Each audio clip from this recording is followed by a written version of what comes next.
I am currently in a hotel room right up the street from my house because my AC decided to go out in the middle of an Arizona heat wave where the average daily high temperatures are about 116 degrees. And normally I would have just shrugged this off. I would have seen it as an adventure, I would have made the best of it, but I was literally sitting on the floor crying when the AC went out because I just have so much going on. There was so much overwhelm, which I'll talk about a bit, but I was literally just sitting on the floor crying because this was just the cherry on top of an absolutely horrific past couple of weeks. And despite having really no physical or mental energy right now, I want to share something that is really difficult for me to admit to. 7 months ago, I made a vlog about my decision to give up alcohol for 2023. And for the past several years, every year, I like to make a challenge for myself that I feel will help me grow in some way. In 2020, it was I wanted to read every day and finish at least one book every month. Last year, it was I wanted to do yoga every single day. So I took this challenge to do yoga every single day and committed to that. I committed to both of those things. And I really just felt like these were things that would move me in the right direction in some way, right? They would help me on my journey, on my mental health journey, just on my human journey in general, growing. But I typically like to start them just before the new year because I am just such a rebel and I couldn't possibly be so cliche as to start things on January 1st, right? But with the alcohol, I quit a few days before the New Year's, as is my thing. But this was particularly awesome for alcohol because it gave me a challenge right out the gate. I had this additional challenge right out the gate to not drink on New Year's Eve. So not to give into that on New Year's Eve. And this translated for me into opting not to celebrate at all. And I was in bed by 9:30. And to be honest, that was quite refreshing because I have not really enjoyed the festivities of New Year's for years on end now. And it felt more obligatory than anything. And I'm usually in bed by 10 every night. So trying to stay up till after midnight was just absolutely miserable, if I'm being honest. So yeah, I'm kind of old, but I like my routine of being in bed by 10. And I felt like this drinking and partying, and not really partying, but I'd at least have a few drinks on New Year's and stuff. And sometimes I'd go out and do something if I didn't have Bryston. But I felt like it was just a cycle of habit more than anything else. When someone very close to my heart passed away in January, and I managed to get through that without alcohol or any other destructive vice for that matter, I was so proud of myself because I managed to do two things at this point that were really difficult. And I felt like I'd overcome these two major hurdles in my quest for this year of sobriety because I now had gone without alcohol on a day that is really socially accepted to drink a lot, and that was my habit to drink a lot on that day.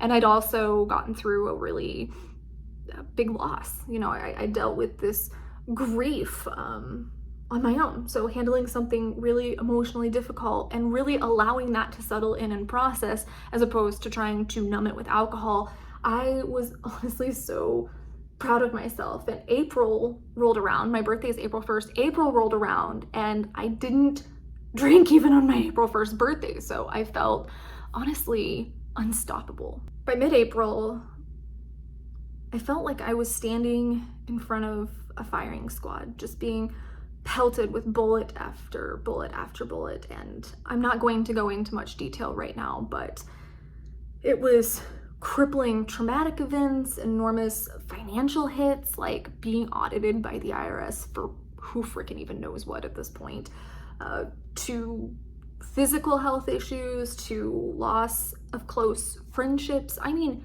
every single freaking thing that we dread as humans started happening to me and slammed me in about a week period. I broke down and I ordered a few drinks with my dinner. And again, this is about mid-April. And after that, I said, okay, I fell off. I can get back up. It's okay. No big deal. And I went another few weeks without alcohol, desperately trying to process all of the trauma stuff and the friendship losses, figure things out financially. I was really just trying to do that, make lists and research and trying to figure out other legal and ethical ways to have additional sources of income. And then I lost my friggin' job. So I had a job at a yoga studio. Lost my friggin' job. Yeah. Already drowning, already just completely drowning financially, and lost my job. So I made it about 2 days after that before having another drink. And in May, I had the visit with the Bischoffs to spread my parents' ashes, and I posted the vlog about that as well.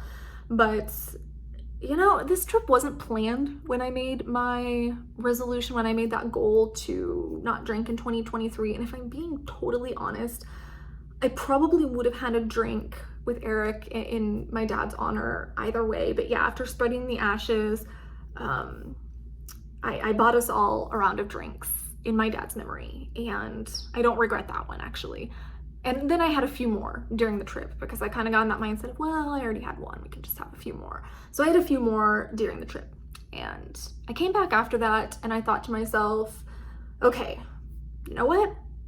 I slipped up in April. I slipped up. I let my goal go, but I own it. Let's get back on track. You know, you don't have to strive for perfection. That's a huge thing I've learned in my life. Is I used to have this limiting belief, thanks to Nip Tuck, the TV show, that once you stop striving for perfection, you might as well be dead.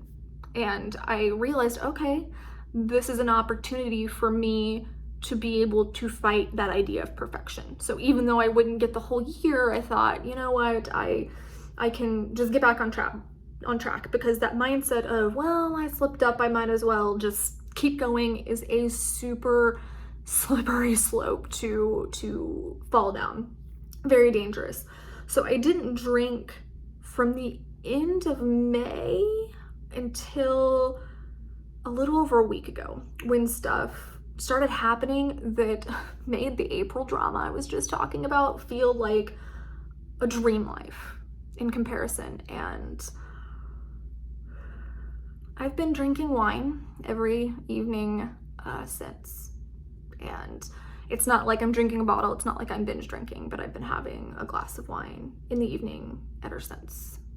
So I guess the question is, why? Because if I'm being honest, I keep saying that like you expect anything less from me, but I guess it's just kind of a nervous thing. I'm in the worst place that I've been since my mom died in 2007. Emotionally, financially, physically, just random hits from a million directions, and I'm having trouble figuring out how to shield that many bullets at once and how to find my footing again. And as difficult as this is for me to admit to and talk about, especially right now, because like I said, I have no energy. Okay, I have nothing.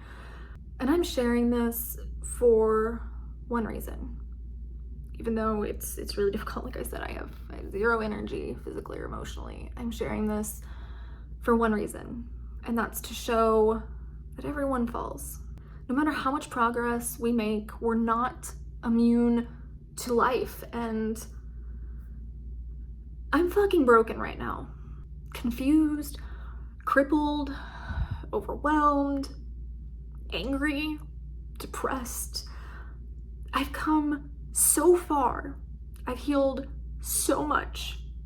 And even I'm having those what's the frickin' point thoughts right now. I'm my coke and my self-harm cravings are at an absolute high, off the charts. I've been having dark thoughts, and yeah, I've been drinking.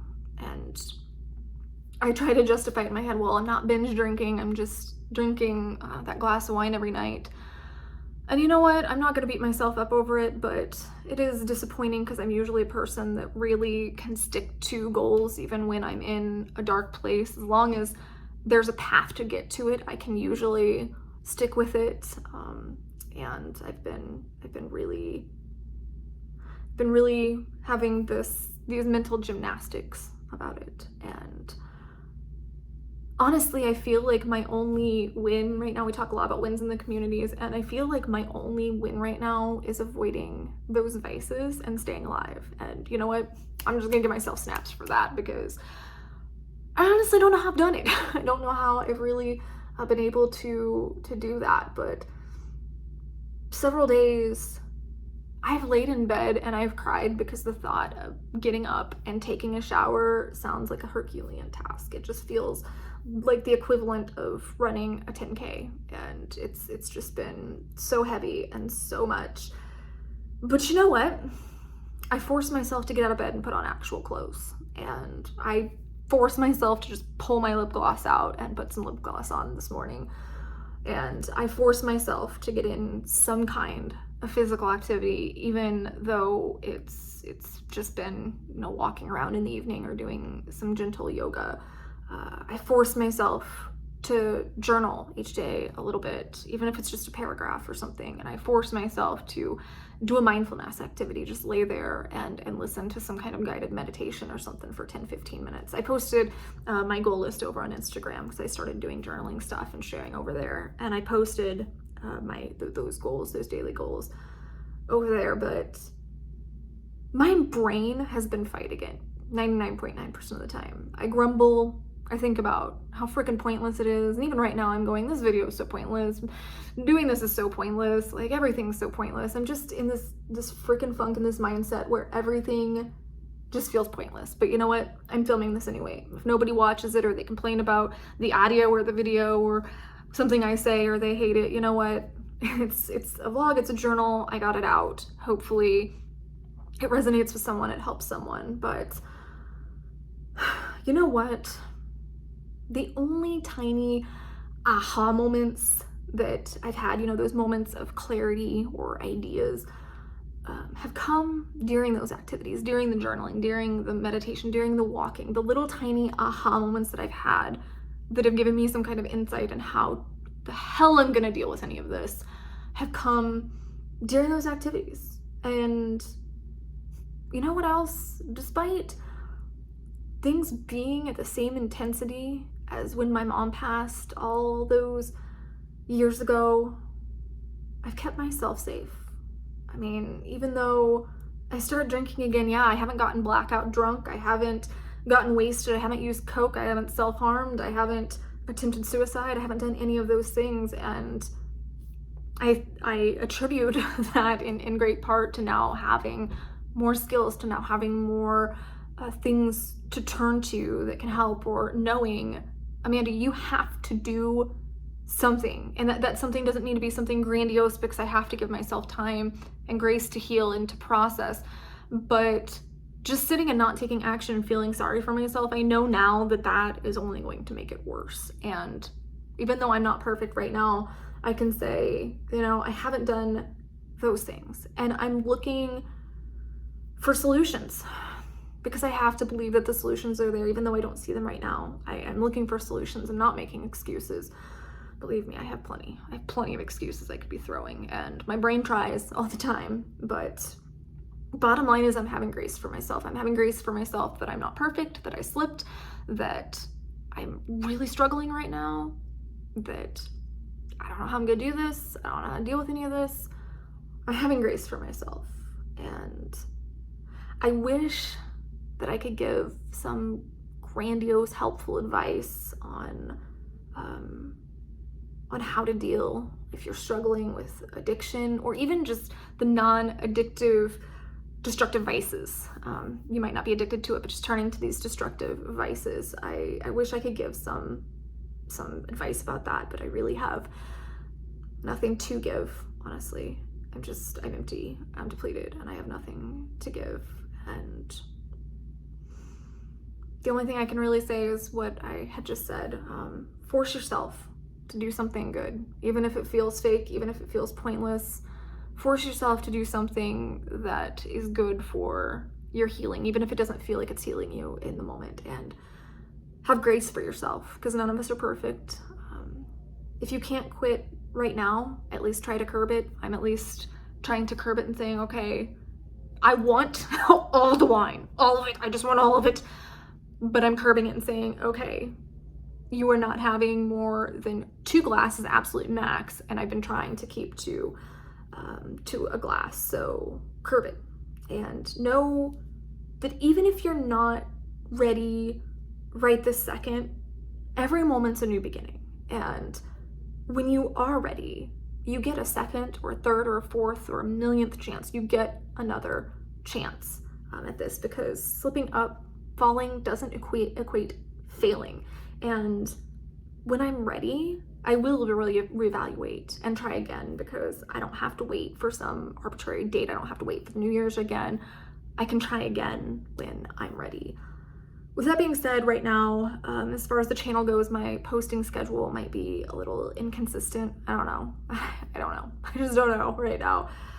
I did have a couple of cubs on here that I told about my struggles personally right now ask if they could pledge on our live streams or whatever to help with the financial aspect of this, the financial situation. And of course, that made me cry because I keep forgetting how close we are in this community and how close we all are here and how much we support and love each other, and we're like family. The streams and the Patreon pledges will continue going toward my outreach, which I will do as much as I can. But like I told the cubs, I'm not gonna be my mother. I'm not gonna be too proud to ask for help. I love my mom, but that was one of her biggest downfalls that I clutched onto for a long time, was just being too proud to ask for help or accept help, even not even ask for it, but accept it when it was given. And I'm not going to do that. So I'll link options below if you do feel called to help in that way. But seriously, no pressure. This video is really just about opening up. I've been putting this off, and I guess I was meant to put it off because things have just hit an absolute, I don't even know. My brain can't English right now. My brain can't word, but it's just hit an absolute max. I think I've just hit my absolute max for coping, for processing, for functioning, for adulting. I feel like things have hit that max, and I just wanted to be honest, because I know a lot of people say, oh yeah, I quit drinking, and then you see them out and about drinking.